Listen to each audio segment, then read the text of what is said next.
The sounds of laughter sat the weekend this past weekend, and I'm sure we'll be hearing similar at Kings Park at this coming weekend, the second test between Ireland and the Box. But there was something about this weekend's anthem that I've never heard a stadium sing like that before. And our anthem is the product of compromise.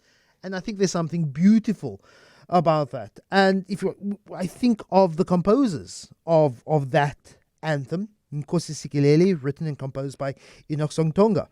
Martinus de Villiers writing the composition for D-Stem. C.J. Langenhoven writing the lyrics of D-Stem. But did you know that we have a living, credited composer of the South African national anthem that is still around?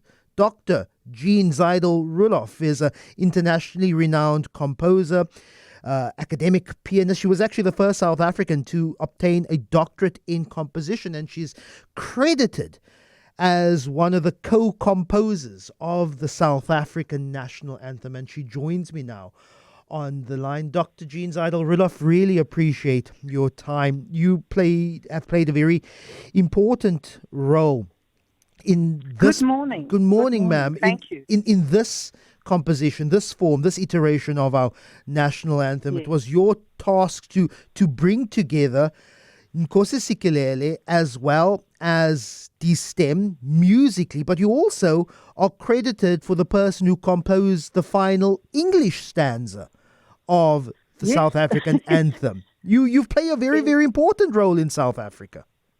Indeed. Thank you. Thank you so much, and I appreciate you having me on your program. Yes, it all started around about 1994 when Dr. Ben Ngubane contacted me and said, would I come onto an anthem committee? But of course, President Mandela had already suggested that the old anthem, the new anthem, that we should have a composite anthem to put the two anthems together, D-Stem and Nkosi Sikelel. And when we had the meeting, it was my suggestion, in fact, that Nkosi comes first. You know, this is politically correct. This is the way to do it. This is what we've been working for all the years.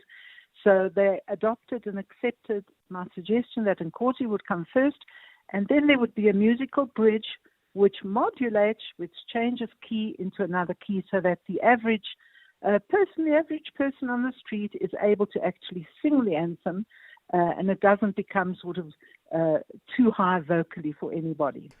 So this is how it all started getting together. I have the basics of music. I'm not any form of expert, not anywhere close into musical theory. But tell me about that modulation, that taking one part of the anthem, Nkosi Sikelel, which is a hymn. It is a solemn hymn, and another part of the of the anthem, which is a call, a rousing call, trying to find a middle ground to bridge nicely these two totally different songs when it comes to the theory and the musicality. The interesting thing is that from a pulse point of view, in other words, the rhythm of both of the anthems is very similar. So the issue and the problem was not in joining them in that way. I think the problem was in joining them so that there was some kind of bridge where there would be a moment of meditation and just the music moving from the one key to the other very gently. And then because the Nkosi itself has got a very rousing kind of atmosphere, and the mood is very rousing, whereas the stem is a little bit more stable, static, whatever. So the bridging of the two was not all that difficult. It was simply, to sort of go from the one mood to the other mood and the one key to the other key. There's often some controversy around particularly public performances of the anthem, particularly at sporting events. And some people argue, that many don't sing Nkosi Sikelel but they sing the national anthem. But then there are all various reasons that one could argue. But can you talk about in terms of the makeup of each bit of the anthem in its entirety? Nkosi Sikelel being a solemn him, and this call, this rousing call, which ends with the words that you have written, in South Africa, our land. It is very stirring. It is very rousing. Can that be used as an argument on why the parts of the anthem are sung differently? I think it's a little bit simpler than that. I think it's a question of people being either sort of unwilling, reluctant, or unable to give the time to learn something new. I found when I first managed to do the rearrangement and put it into a composite form, people actually found it quite difficult. And even my own family. I mean, obviously I was involved in it, so the words were like already very, very familiar to me, although we had to cut a lot of words out in order to take it from 5 minutes, over 5 minutes, to 1 minute 48. So we had to chop and cut a lot out. But I think ideologically, I'm just thinking, I think it was a very practical thing that people found it difficult to go from one culture and maybe learn the words of another culture, or vice versa. I think it was just a practical thing of finding it difficult to learn and to memorize. And do you think many people have gotten over that?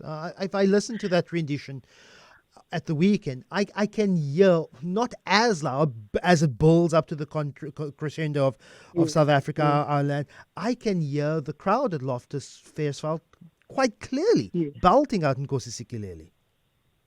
Yes, it is true. I think that it's a process, and I think that it's actually so enriched to think that, in fact, people have become not only more used to it, but quite excited with it, because it is really meant to be a patriotic kind of injection into life and into the Rainbow Nation, that we feel proud and we feel loyalty to the country.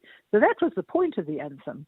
It's a national symbol, and I think that those last words do kind of eventually, end up in a very, very exciting kind of rousing way, as you said. And look, the original call of South Africa used to end, "At thy call we shall not falter, firm and steadfast we shall stand. At thy will to live and perish, O South Africa, our dear land." You are credited with the lyrics that we have now. Sounds the call to come together, and united we shall stand. Let us live and strive for freedom in South Africa, our land. Give me your thought process of how you compose that 4-line stanza. Well, the 4 lines as it stands now was not the initial were not the initial words that I had submitted. But it's interesting. I mean, I don't have them in front of me. But it took 2 or 3 times until Cabinet was actually really happy with the words. And these now that you've just read to me are the words that were finally decided on. I just had to pitch it at a level where actually everybody was happy singing it. It was positive. And it went up at the end, which means people can actually have quite a beautiful climax in singing together for that.